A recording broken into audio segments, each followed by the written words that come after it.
the research and the data. It's very patient focused. It has a pretty therapeutic area. Got it. And also, you can maybe make that one small. Yeah. That's fine. Okay. It has 3 therapeutic areas. Oncology is a major therapeutic area that we focus on. We have an organization called Biopharmaceutical Organization, where infectious diseases, you probably heard about COVID vaccine, that's part of that organization, and the respiratory cardiovascular division within that organization. And with the acquisition of Alexion, we are now working with rare diseases as well. We have a diversified portfolio and global reach. And our goal is really to positively impact people, society, and the planet. Just to give you a little bit of geographical presence, we have a global reach. We have 4 global R&D centers.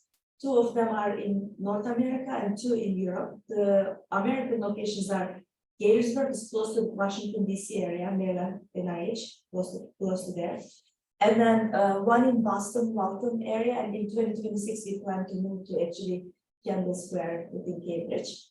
And within Europe, UK, Cambridge is our major R&D focus area, as well as Gothenburg in Sweden. So it's an Anglo-Swedish company, but it has a presence in North America as well. And we do have 7 other R&D centers and offices, mainly also in Japan and China and other areas like in San Francisco as well. But the majority of the focus is in really those 4 global R&D centers and several manufacturing sites within 16 countries. And there are like approximately 80,000 employees globally. So in terms of oncology, our strategy is, our clinical strategy is designed to help transform survival. Our portfolio and pipeline, we strive to revolutionize cancer care. And currently, we are catalyzing changes in the practice of medicine to transform the patient experience. And we are driven by our people, passion, and the culture of innovation. If we look at oncology, I call this as a helicopter view within our organization. First goal is attacking cancer from multiple angles. And then the other important goal is not just attacking it from multiple angles, but hitting it earlier and smarter. And then harnessing the technologies are out there to be able to further personalize medicine towards the patients. So if you look at our scientific platform, we have platforms such as antibody drug conjugates, DNA damage risk targeting, DNA damage response, tumor drivers and resistance, and epigenetics, which is involved on the idea of direct killing of the tumor cells. But in addition to that, you have programs to activate the immune cells. And within that, we have 3 modalities. One is cell therapy. The other one is utilizing the immune cell engager, particularly T-cell engagers and myeloid biology. And then the other field is the classical immuno-oncology. And we do have durvalumab as one of the first programs that got approved globally. And the tumor types that we are targeting are lung, breast, hematology, gynecology, genitourinary, and gastrointestinal tumors. We have a major presence in lung because of durvalumab, particularly in stage 3. And then with HER2's approval, breast cancer became also another big major disease that we are tackling, and hematology organization is growing. And we did have multiple deals or agreements with several companies. This is one of them for data and AI. And because we talked about early detection of cancers, currently we are trying to look at ctDNA as a potential way to measure cancer before even it evolves to become like in a metastatic setting. And we are working with GRAIL together. And then in addition to that, we are not just relying on IHC, but computational pathology to look at expression of, for example, HER2. And due to the computational pathology efforts, now we are able to actually look at HER2 at a lower level, and drugs like Enhertu is able to target those tumor cells. So computational pathology is very important, and the digital health is extremely important to be able to reach patient as well. So this is our portfolio. It's, as you can see, it's very diverse, and I think that's one of the differentiation of the AstraZeneca's pipeline.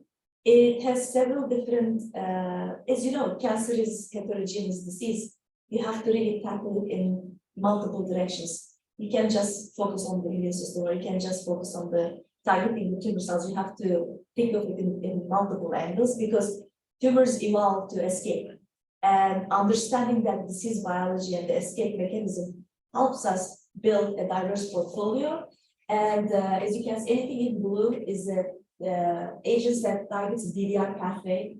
Anything in DDR is DNA damage response. TDR is tumor drivers and resistance. And you can see in this purple, we have several programs in there. The classical IO program. So we have currently couple of molecules that are bispecific we are excited about, which are PD-1 CTLA-4 bispecific, PD-1 TIM3, and PD-1 TIGIT. We believe checkpoint inhibitors play a significant role. I mean, as you can see with the entries of Keytruda and Nivolumab. It is automatically calculating how much money you need to do this on phase 1, phase 2, and phase 3, right? It's a lot of money. More than my digits. And it is also the tip of the iceberg, right? On the preclinical side, on those things, for everyone, there's probably maybe another Oh, yeah, definitely. 20, or I don't know what's good with the ratio. For everyone of these, probably there's another 10 going at the There are preclinical level. Exactly, there are definitely, in order to build the pipeline. Right. Exactly, and sometimes one of our strategies, so we have a very strong internal R&D organization that are focused in these, Right. but we also have a good BD team as well. So sometimes what we do, so we have 3 strategies to really build the pipeline. One is internal R&D. Another thing is like focusing on what is externally out there. And based on what we learn from the disease biology and what the gaps are, we do BD deals to fill the pipeline. And I'm trying to think about, like recently, for example, with the Neogene. The TCR biology, like we had that gap. We thought that's the right pathway to really focus on to tackle cancer. That modality we think has a good future, so we made that BD deal. And actually, there are a couple other examples. In fact, what we believe is collaboration is very central to our success. So working not only with academia, but we also have a lot of industrial partners as well. And we have more than 2,000 active collaboration across academia, biotech, and industry. And these are examples of how we thought there are opportunities with biotech companies that we either have, either we merge or in-license different type of pipeline product, or we have a more of a co-development approaches depending on the companies. So, for example, to build our epigenetics portfolio, we work with the example therapeutics there and Proteus. In terms of undruggable transcription factors, we made a deal with Scorpion. And these are the examples that I was mentioning earlier as well. In terms of trying to target the bispecific, we have done the CD19 T-cell engager deal with the So these are just some examples that I wanted to provide. And we really believe that you can't do this all alone. You really have to work with not only industry, but academia. And in order to provide, so we do have an open innovation program. For example, if you believe in a particular pathway that are relevant to what we are working on, and you would like to access that drug, we do have an open innovation program where we can provide access to drug. We can have active collaboration. So, for example, we have a lot of preclinical research that are ongoing. Currently, in oncology, we have approximately 500 ongoing collaborations across the world that are studying different areas. So sometimes they are strategically aligned. Sometimes they are innovative, new things, novel things that are out there that we would like to collaborate with, because that could be an early entry for us as well to understand that technology, biology, novel target, and sometimes we do not have access to animal models that are really unique to be able to study that. And through that, we study the mechanism of action of any drugs that we can have. So this is a open innovation program, and there is a website here. So if you have any interest in an area that you would like to collaborate in, this is where you can actually submit your proposal, and we evaluate and then decide whether we would like to either do a drug supply agreement or a funding agreement to be able to do any collaboration. So we have preclinical research, we have clinical research agreements, and then sometimes we call this idea incubator. There are mentorship programs. Let's say you have a great idea and you want to develop that to a small company. We don't have a venture arm at this moment to support small companies, but we do have mentorship program to support academic researchers, for example, if they want to establish a company, how to establish that, we call it idea incubator. So that's another avenue that we help organization externally. And as you can see, AstraZeneca, when it comes to reputation and building the ecosystem and collaboration, this was like an independent article that was published. It's one of the best companies out there to collaborate in terms of the research. What is the exact proportion of external? It's a good question. Proportion of Externally sourced pipeline project. Ratio. Yes, Okay. exactly. What is the one? It's preference in innovative type, and if you look at it, like there is a traditional R&D, like where you I see. and then whereas we look at it in terms of the ecosystem. So it's not just like, oh, let's do a drug supply agreement. We look from mentorship all the way to collaboration, publishing together, and sometimes getting into licensing agreements. So it encompasses all, and it seems to be rated in one of the good companies in. Is idea incubator is a virtual environment? Or like it's like a. It's like there are people in the organization who really know. It's virtual. Yeah. So it's like a forum interface, you propose ideas. Exactly. And then internally people are matched to actually work with those individuals based on the expertise. Okay. Because we do have mentors within the organization. That's fine. So they Exactly. follow up. Exactly. Have to mature the idea. Exactly. And we do that based on the expertise.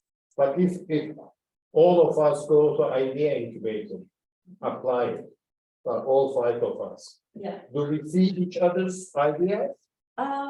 Is it like in that sense, a forum where everybody helps each other, or individually all ideas will be matured and evaluated by the AstraZeneca team? Usually it's individual, but you could also apply as a collective group too. But then you would see each other's idea if it is a collective idea. And in fact, that's a good question. And in terms of academic research, so my specialty is really working with academic researchers globally. Okay. And so our goal is to really help shape AstraZeneca strategy and accelerate cancer cure. Because we develop drug, but then you treat patients and you really understand patients. And the best way to really get to a best cure is to collaborate. And so how do we do that? So my group organizes external scientific engagement for scientific input. And also we work on academic partnership to generate data. And we do it in multiple ways. So if it is, let's say, getting scientific input and get your expertise, we organize external scientific panels, seminars, symposium, especially in an area that you are known for. And if you want to understand that better, we invite you to external scientific panel. We discuss our strategy with you, get your expert input in it, and then help shape the strategy. Another way is to actually do a collaborations. That's the simplest way. Again, this could be a scientific question that we have a hypothesis that we want to work together, we collaborate. Sometimes it's funded, sometimes it's not, but minimally, at least there is a drug supply agreement in place. And then what you were talking about We actually now started working on networks, because you can't do this just by yourself or alone. So we do have a multi-agreement type of structure as well. And recently, I want to say recently, in 2019, we established a network called Partners of Choice Network, where we brought in 9 academic institutes. So these are like from Australia, Peter Mac, from Europe, it's Rana, University of Navarra, and Institute Gustave Roussy, and from UK, Cambridge Cancer Center, from North America, Canada, Princess Margaret Hospital, John Hopkins from US, and MSKCC, Memorial Sloan Kettering, and Oregon Health Science University. So these 9 academic centers got together with us. So we have a multi-site agreement, multi-way, so that anyone, for example, from MSKCC can call anyone, let's say from Peter Mac, develop an idea together and submit the proposal. And this contractual agreement helps them to work without boundaries. So then, they don't have to worry about institutional agreement and all, because this is a 10-way agreement. So that kind of a structure really helps do things more efficiently and speedily to be able to organize any event as well as collaborative idea. May I ask something? Sure.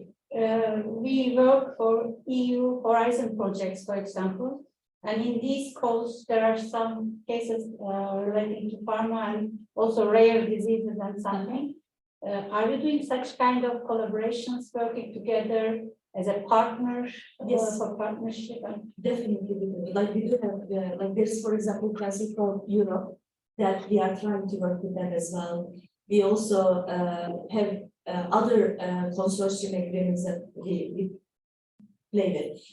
We try to be flexible, the contractual structure that we try to work with is based on like, what's the scientific question that we want to solve? First, we start there. And who do we want to work together? Who are the experts? And sometimes experts together, they get together as something proposal. And then we based on that, we come up with the best contractual structure to support everyone. So you are ready. If we come to you with such cases, so such calls. The only criteria is that it has to be strategically aligned. It has, for example, if someone submits like a plant biology, that's not going to be strategic. But if it is related to modalities, like a new technology, new modalities, like as we were talking yesterday, that's like really a unique thing. Definitely would like to work with you to tap into that innovation, and or for example, you may see something in our pipeline where you are curious to understand the mechanism of action of that drug and how it affects different types of tumor. Where, for example, sometimes it's not within our internal strategy, but we really would love to have that supported data, which is a complementary thing. That's another pathway to work through. So it totally depends on novelty of the idea and the strategic alignment of our interests. Thank you. So, in fact, this is what that is.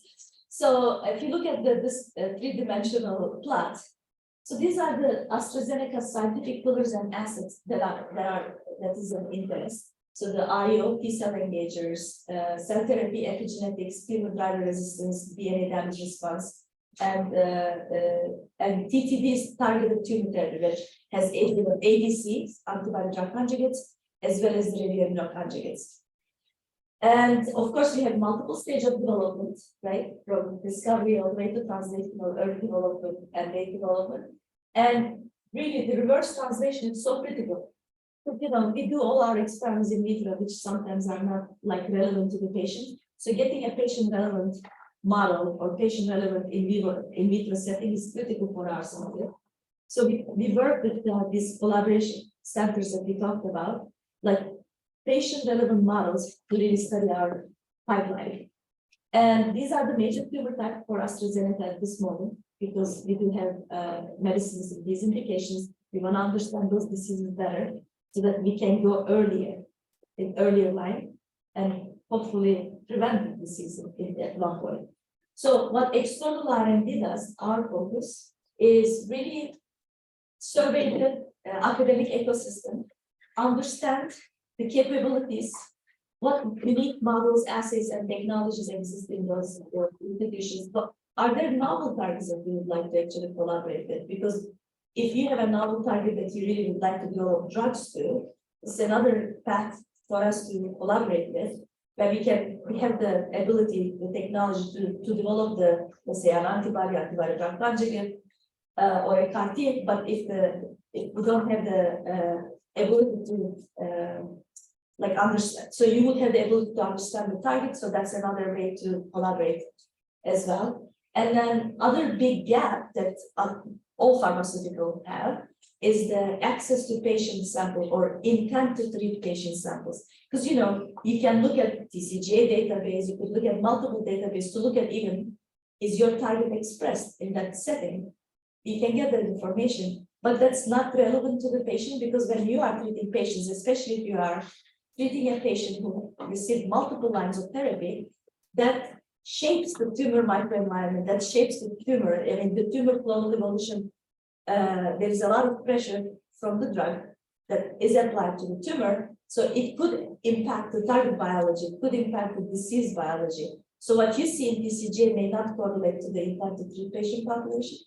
So that's why it's so important for us to understand when we are doing clinical trial, are we actually studying the right patient and are we putting the like the medicine in the right patient population?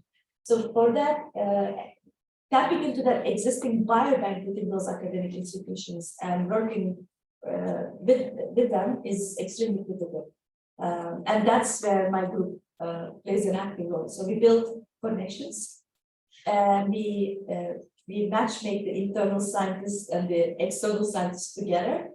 But in order to be able to do the good batch, you really need to be a good scientist to understand what are the potential possibilities and ability to articulate what the scientific gaps are. You said on previous slides that you have collaboration with the company for artificial intelligence, right? Yes. How do they apply on your study? I mean, within academic institutions, I mean, for example, like in the last meeting we had with Broad Institute, understanding the tumor clonal evolution is one of the things that we are trying to understand, right? And we have a good collaboration with Gary Getz, for example, that is very good at kind of bringing in multiple multi-omics approaches to understand that. So we utilize that approach there. And another one is like Massachusetts General Hospital, like the latest thing that is happening there, which is really amazing. I've seen where they are looking at the pancreatic tissue, where you could zoom in like a Google map and out and study at a not only location level, but at the receptor level what the expression profile is. And that requires a lot of artificial intelligence and data science tools to be able to put that together. So from that angle, we are utilizing it from the academic collaboration perspective. Thank you. And I mean, I'm going to stop here. This is like basically, I kept it high level, very simple, and I would be happy to open it to Q&A related to AstraZeneca.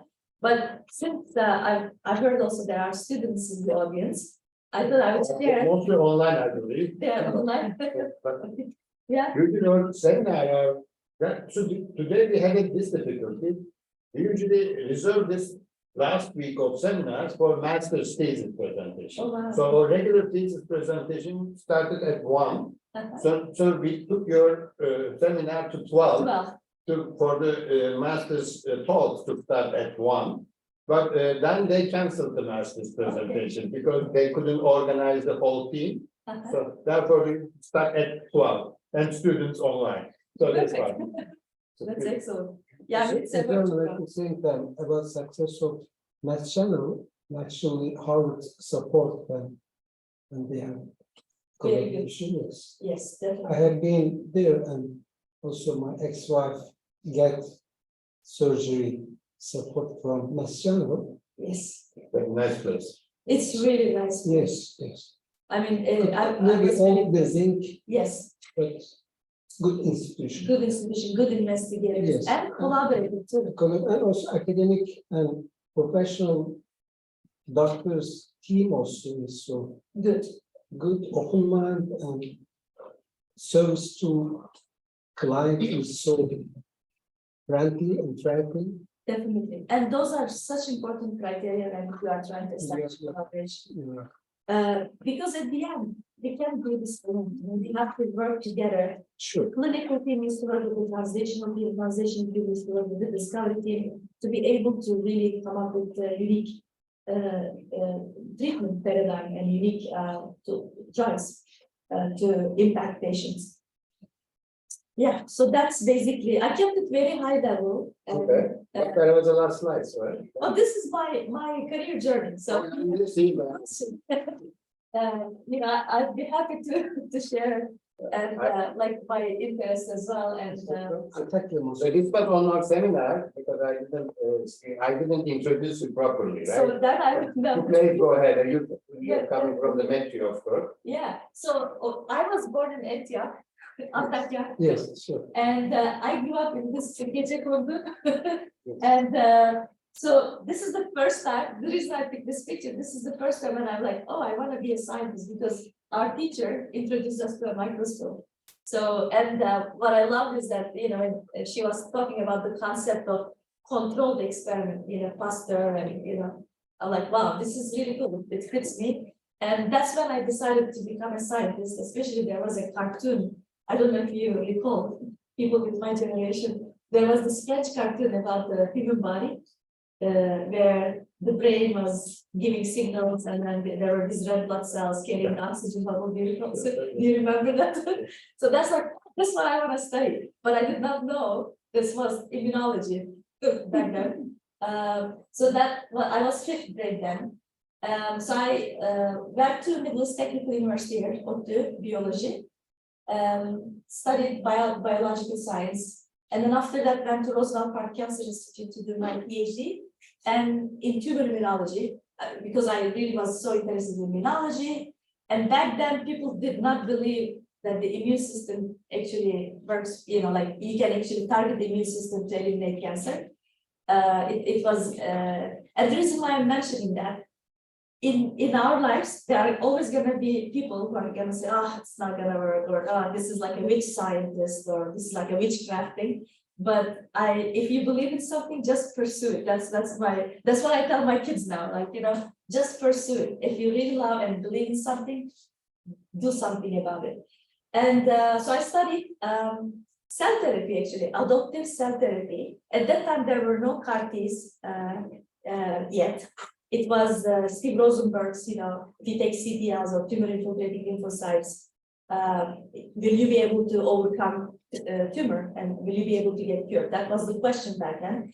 What I was studying in my PhD thesis was, is this really a true phenomenon in human? In human, yeah, you do see some signs. In mouse models, you do see some activity, but is there a human system that you could develop within, and at that time skid mouse were still novel because they were just described. And so can you use skid mouse model to study human immune system, human CTLs, and then what happens when CTLs attacks tumor? So what we found is that when the question is, can CTLs kill human tumor cells? The answer is yes, but the tumors still grow. And so the question is why? And one of the mechanisms that they identified was MHC class 1 downregulation, which is HLA downregulation. And it's a major histocompatibility complex. And that is important. And why is it important? For T cells to be able to kill its target, you really have to present the antigen on HLA for the TCR to be able to kill it. So T cells, unlike regular defense system in the United States, they will have to ask you the ID, and they have to have a co-stimulation on top of it in order for it to kill you. So tumors downregulates that, and if you downregulate that, then the T cells will never be able to kill you. So that's a way to prevent being attacked from tumor. So we demonstrated that you start with a heterogeneous HLA positive tumor, but then what you end up is HLA negative tumor, and no matter how much CTL you put, you don't get any activity. And I think this is a phenomenon that's going to happen in every source of modality. That's why we need to be thinking combination treatment. And that's why I was excited about your technology, because it has the ability to put multiple different combination regimen, and you want to attack it from multiple different angles when you attack tumor. For the online people who are connected, we will not tell who did you just point out in the crowd, but make them curious about it. So next time they will have to come to the seminar in person. But, right? That's funny. So yeah, so that's HLA downregulation story. Then, of course, that's not the only mechanism of resistance for tumor. Other mechanisms are upregulation of checkpoint inhibitors. So, as I said, the tumor shows the ID. The T cell needs to read what is happening in the ID. That's the MAC+1. The peptide on that is the information. But tumors have the ability also to upregulate molecules that stops the T cells to kill them. So one way is to say, okay, let's get rid of the ID. Another way is that if they cannot get rid of that ID, they say, okay, let's upregulate the inhibitory molecules, and PD-1 is one of them. So I said, okay, let me go study that pathway as a postdoc. So I went to Immunex, and at that time, going to industry postdoc was not popular because the stigma was, if you do an industry postdoc, you are not good. You want to go to Stanford, Harvard, or whatever to do a postdoc. I did get those offers, but I declined it. I said, you know what, I'm going to go to Immunex because they have a lot of good tools, and start studying the checkpoint inhibition. This was in early 2002. Checkpoint inhibition being approved in 2015. So that was like, they were just being discovered. So that was really fun. Sorry, this keeps coming up. And then there we showed that PD-1, PD-L2 biology plays an important role in asthma as well as in tumor immunology setting as a checkpoint inhibitor. That's my education. Then I said, okay, well, now we understand the tumor. I said, okay, I understand the tumor immunology part. Is there a way to target tumor directly? And ADCs, antibodies were, just, with the rituximab approval and Herceptin approval. It was proven that it was. Because it is 2 weeks late, it's gonna pop up. Yeah, It's 2 weeks late, you're 2 weeks. So what happened is we said, okay, antibody drug conjugate. Again, the first antibody drug conjugate was not as effective. So I said, okay, but there is a potential of it. We really need to understand this better. But I think I want to spend some time to really understand the biology of that.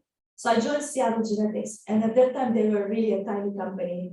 Tiny company is 125, so compared to pharmaceutical, so it wasn't tiny like a startup, but they were specialized on antibody drug conjugates.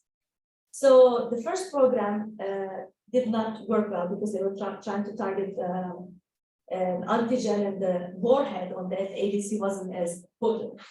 So I was given a project again. When you are a young scientist, you always get the one that is not the high priority project, which is totally makes sense because that's how you learn.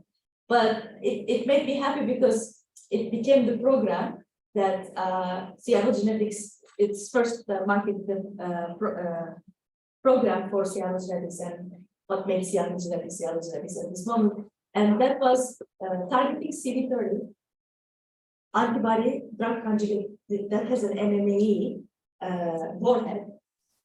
So the Hodgkin's lymphoma, targeting Hodgkin's lymphoma. And the reason why it was that high priority, with Hodgkin's lymphoma, chemotherapy has a 65% success rate. So in terms of the unmet need compared to the lung cancer at that time, it was less unmet need compared to the lung cancer. And then pharmaceutical industry have to prioritize because you don't always have like zillions of budget to be able to target everything. So they have to prioritize. But because it worked, they said, you know, patient number, small patient numbers doesn't matter, it works, let's go ahead and develop it. And then they formed a partnership with Takeda. So at that time, I'm like, wow, this is, so I was in discovery research. Through that program, I started to see what drug development is like. And when you are a researcher and scientist and discovery, you think that's a big world. But as soon as you get into the development side of things, you see actually that there is a bigger world out there that you haven't even thought of. And I said, okay, I really want to understand drug development now. And the best way to really do that is to go to a pharmaceutical industry. So I joined Merck at that time. At Merck, they were trying to get into biologics. That's why I was given a position there. And there were a lot of merger with organ sharing club and PD-1 program where it was initially put in an out licensing. They were gonna out license it, but luckily there were good champions, and one of them was my boss at that time. Influenced the company to keep it in and start studying it. And he asked me to work on the translational strategy. And I don't know if you followed the PD-L1 story. So at that time they said, okay, so go help us figure out with a team of the translational team together, what should be the strategy and how do we differentiate, how do we enrich for patient population? And we said, okay, well, why don't we take a look at PD-L1 as potential marker because that's the ligand for PD-1. And based on that expression, potentially, if the patients are high expressor, potentially they may have a better response. And if they are low expressor, then we need to come up with a different strategy. Maybe monotherapy may not be a lone approach. You have to combine it with chemo. And in fact, that's what that strategy really helped Merck to have, because nivolumab and pembrolizumab were head-to-head at that time. Within lung cancer field, they were able to get able to enrich patient population with the drug development paradigm in a better way. And I believe that now Keytruda is everywhere. And I think what Merck did, which was really a successful strategy, because they knew you needed to combine it with lots of different agents. And their business development entered into multiple agreements with smaller companies. Unity in diversity. Exactly. And that's how actually now Keytruda became the backbone almost. And so I think sometimes you gotta think, you know, strategically to be able to expand the utilization of the drug. Anyways, that was my Merck story. And while I was there, I also worked on biosimilars program. I was offered a project leader role there. And then after that went to Celgene. At Celgene, I was able to work on a late stage development because up to that point it was all early and work on azacitidine, oral azacitidine program on which was on phase 3 clinical development. And also help them with immuno-oncology and cell therapy strategy. I mean, right now there's no Celgene anymore. BMS acquired them. And then before this acquiring happened, of course, I did not know this was going to happen, by the way, but the learning from hematology, I felt like I've reached my comfort zone. And there were a lot of challenges in solid tumor. And MedImmune and Genentech were two places to go to really study the immuno-oncology field and get a better understanding of what's happening in the solid tumor space. So I accepted an offer at MedImmune, which was part of AstraZeneca. And they also gave me an opportunity to lead a program, which is a tiny program, but it helped me understand what are the needs for BLA filing. When you do a BLA filing, what are the requirements? So basically, in my journey, I try to get experience in different steps of drug development to be able to understand the holistic picture. And then one thing I have not done is working in academia. And because Good for you. You can do no problem. I came up with 25 years. Okay. Not for you. It's like, yeah. so I haven't done that job, but I said, you know what? While we are in academia, while in my pharmaceutical industry, there's a huge opportunity to work with academic collaborators and really advance, I mean, really advance our science. And there's a lot of opportunity, and as you said, unity and diversity. And that's why I said I would be happy to actually, as a new role, as a doing external R&D, I work with academic institutions. I'm here, so I haven't worked at academia, knock on wood.